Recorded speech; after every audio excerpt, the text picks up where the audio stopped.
Hi friends, welcome back to Rishika collection and blogs అండి. ఈ రోజు అయితే మీషో పైలెటర్ యాప్ గురించి అయితే చెప్తాను.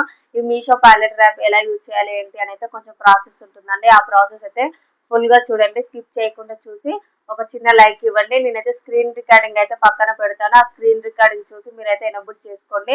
మంచి యూస్ఫుల్ యాప్ అండి. మనం మీషో యాప్లోకి వెళ్ళిన తర్వాత మనకు నచ్చిన ప్రోడక్ట్ ఏదైనా ఆర్డర్ చేసుకోండి. నేనైతే ఇదైతే ఆర్డర్ చేస్తున్నాను. తర్వాత కంటిన్యూ మీద క్లిక్ చేయండి. ఆ తర్వాత పేమెంట్ ఆప్షన్ ఉంటుందండి. Cash on delivery, online payment, Meesho పైలెటర్ ఉంటుంది. నేనైతే మీషో పైలెటర్ మీద క్లిక్ చేశాను. ఆ తర్వాత మనకి ఇలా అవుతుంది.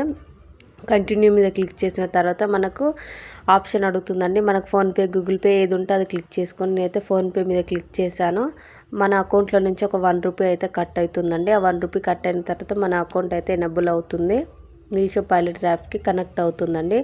నెక్స్ట్ వచ్చేసి మనం ఆర్డర్ చేసుకునే ముందు మన ఫోన్ నెంబర్కి అయితే ఒక ఓటీపీ వస్తుంది. ఆ ఓటీపీ ఫిల్ చేస్తే మాత్రమే మనకైతే ఆర్డర్ అనేది కన్ఫర్మ్ అవుతుందండి. ఆ ఓటీపీ ఫిల్ చేయకపోతే మన ఆర్డర్ అయితే కన్ఫర్మ్ కాదండి. ఓటీపీ ఫిల్ చేసిన తర్వాత ఆర్డర్ కన్ఫర్మ్ అవుతుంది. ఆర్డర్ కన్ఫర్మ్ అయిన తర్వాత ఒక 2 మంత్స్ దాకా మనకు టైం ఉంటుందండి. 2 మంత్స్ లోపు మనం ఎప్పుడైనా పేమెంట్ చేయొచ్చు. లేదంటే మనం ఒకవేళ ప్రోడక్ట్ రిటర్న్ చేసామంటే మనమైతే పే చేయని అవసరం లేదండి. ఇంతేనండి. మీషో క్రియేటర్స్కి అయితే మంచి ఇంతే అండి. మన మీషో పైలెటర్ యాప్ అయితే ఎనేబుల్ చేసుకోవడము. అలాగే మన ఛానల్ని అయితే ఫాలో చేయండి. ఇంకా ముందు ఇంకెన్నో మీషో కంటెంట్స్ అయితే చేస్తాను. Thank you.